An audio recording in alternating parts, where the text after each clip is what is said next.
I want you to think of a memory where there was no object in the experience. So a memory where you don't have anything visible. You also can't hear it. You also can't see it. You can't touch it. It doesn't smell like anything.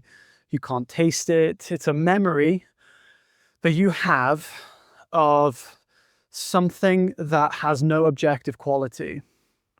Try and remember it. Obviously, you can't. Why can't you remember it? Because you can only remember things that have objective qualities. So now let's put this in the context of your true nature and unconditional happiness. If existence is, then it can never not be. Therefore, your experience right now can never not be. Therefore, you cannot remember being anything else, because what else would you be other than this? So because of that, you can't remember your freedom. You are free, completely, totally, but you can't remember that because you can't remember being something that is zero-dimensional, has no form, has no objective quality, because that's something that we call, on the relative level, something that doesn't exist, right? If someone says, yeah, I seen the monster, I seen Bigfoot, he was in the forest, he had no color, no sensible quality, and he was basically invisible, and I couldn't hear him or anything. You say, well, you didn't see anything, right? That's the description of nothing. That's how you describe nothing, no objective quality. But now the thing is that it is something. It's not nothing in the sense of being objective. It's something in the sense that it's there, it is real, but it's not there as in an object in the world.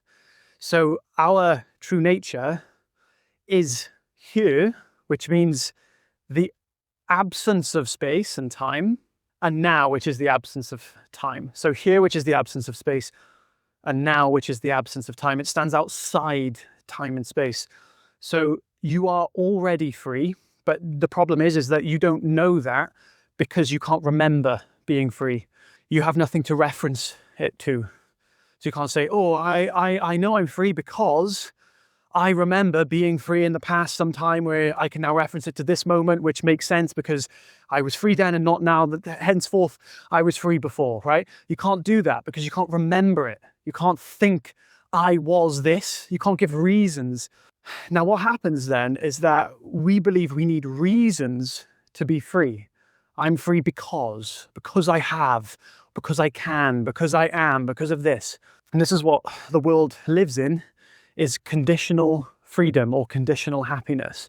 So we basically tie our identity to something limited, and then we qualify whether we are free based on, obviously, what we think we are. So if I think I'm the body and the mind, because I can't remember being infinite, because it's not something you ever possibly can remember, I can't reference to being infinite. So I can't say, oh no, I'm infinite and the body mind is limited, because I've only ever experienced, technically speaking, from the relative point of view, the body mind. So if I've only experienced my body mind, I'm only going to think that I'm the body mind. And therefore, I'm going to create all sorts of limitations for myself because that's what I think I am. In the same way that if I was born into a game world, GTA 6, if that ever comes out, I'll be living as the character in the game, but I won't be the character in the game. But if I think I am, then guess what's going to happen? I will create the limitations on myself, the gamer sitting in the chair, right? The gamer sitting in the chair is the actual one that will or won't have the limitations, technically speaking, or will experience them. And the one in the game, it can't have limitations because it doesn't actually exist. It's not an actual thing, the game character, right? So if I believe I'm the game character, instead of getting off my chair to go and eat, have lunch, go to the toilet, I'll just be fixed in the game, unable to know that I have freedom outside it. Because why would I ever assume that? If I believe I'm the game character doesn't have freedom outside the game. So we impose those limitations on ourselves based on what we believe we are.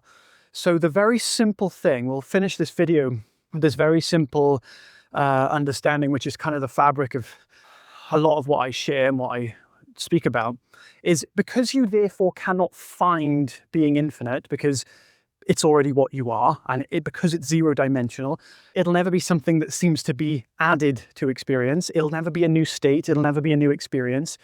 It'll be something you've already innately been experiencing. So therefore, instead of looking for the infinite, I want you to look for being finite. I want you to look for the finite qualities of yourself. So instead of looking for your infinite qualities, look for your finite qualities.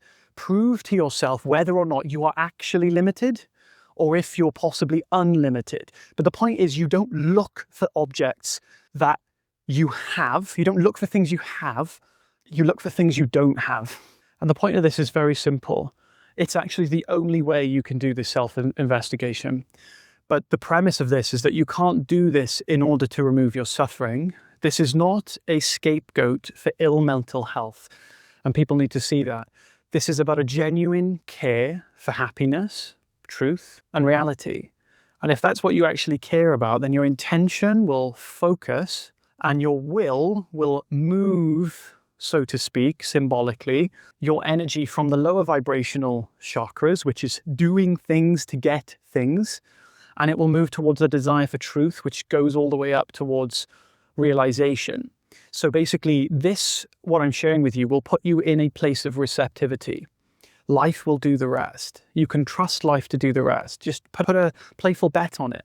Put a playful bet on it. Life, if you're so intelligent, if you're so smart, then I'll be as receptive I can possibly be. And you have to be really receptive. That you can't just do this as while subtly, not being open and receptive, right? You have to truly be open and receptive to being proven wrong or proven right, you see?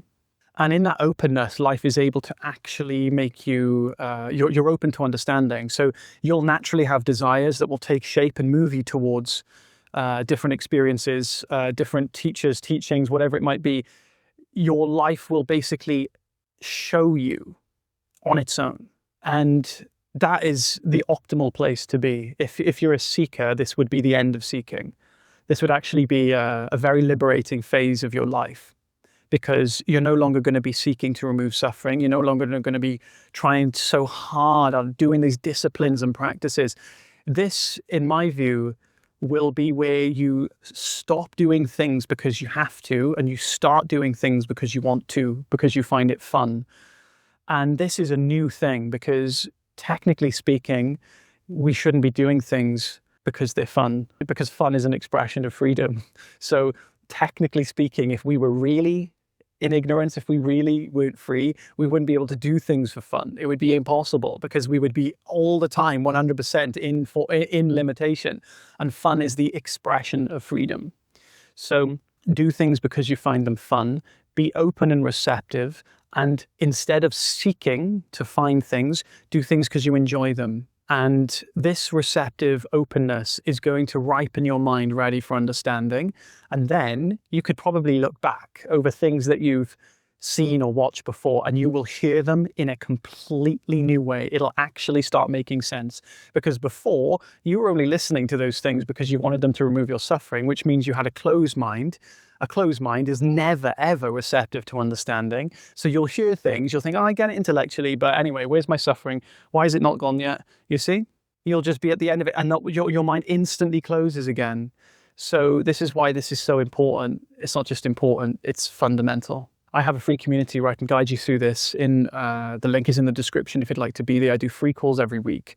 So yeah, if you enjoy these videos, subscribe if you don't want to join the community, and I'll hopefully see you soon. Take care.